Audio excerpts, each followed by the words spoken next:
let's talk about the 2019 economy.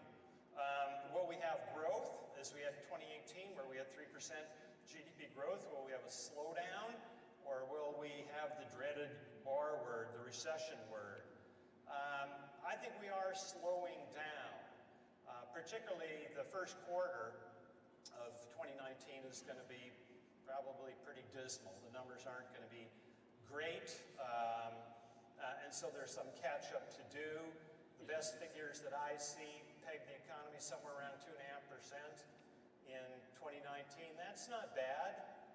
That's not bad in the context of the last 10 or 12 years. It's not as good as last year, but it clearly avoids the recession.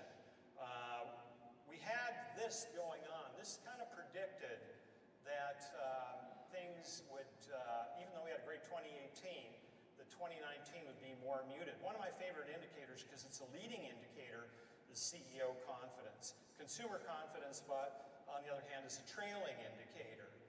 It's a good rear view mirror shot, but CEO confidence is very important. The reason it's a leading indicator is because these are the people who deploy capital.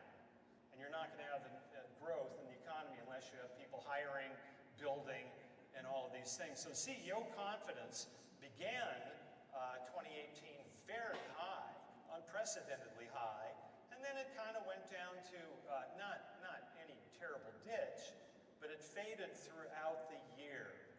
I think one of the reasons it faded is that there was sort of no clarity on trade, and people were hoping for clarity, even if it wasn't the best news, and so that still remains somewhat of an outstanding item. U.S. debt payments will soon exceed military spending. Everybody knows that when interest rates go up, it affects borrowing costs in the private sector, but our debt service, the reason that why a $23 trillion federal debt has not been the showstopper that people have predicted that it would be eventually, is that interest rates are so low. So our debt service payments as a percent of GDP are about the same as they were in the mid-90s. So if you think that interest rates going to 4 or 5% would slow down borrowing costs for big infrastructure projects, you would be right. But the effect that it would have on our debt service payments and crowding out other things, that's the one that really has to be watched in the future. One thing I want to say is that we had a good, year, 3% growth in 2018. That's actually pretty normal in the United States history. In fact, from the end of World War II through the present, that has been normal. It only became abnormal when we went down to 2%, or we went below zero in the 08 and 09 recession. And then when we recovered really pretty abysmally.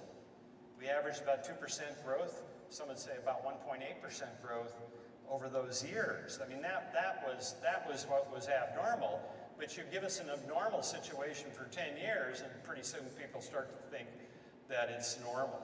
We got to lose that thinking. This 2% annual growth that we had coming out of the recession in 2009, and you can extend that line up until we finally reconnected with our 3% annual rate of growth last year, that left a big gap of unformed economic activity in the United States. It's normal when we go down for a recession that we pop up pretty fast.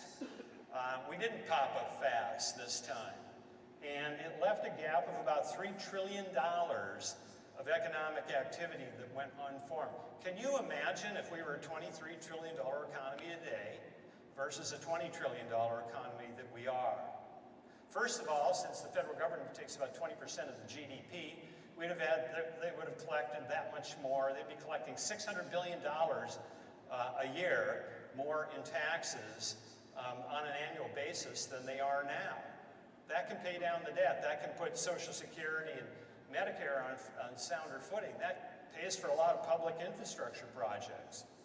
And then you think about the 80% that goes into, well, you've got another 10% of state and local, but then you think about the 70% or so that goes into the private economy. That's a lot of jobs, a lot of raises, a lot of new businesses that were formed. I wish, for God's sakes, we could gather politicians and regulators in a room and show them what happens when you only lose 1% growth per year over a modest amount of time, like a decade. it causes a lot of damage. And our problems are self-inflicted. You know, bad regulation, bad taxes, et cetera, et cetera, et cetera. So getting back to 3% growth consistently shouldn't be that hard with the right policy, but I don't think politicians understand the effects of what they do, and that 1% is hugely meaningful over a 10-year time period.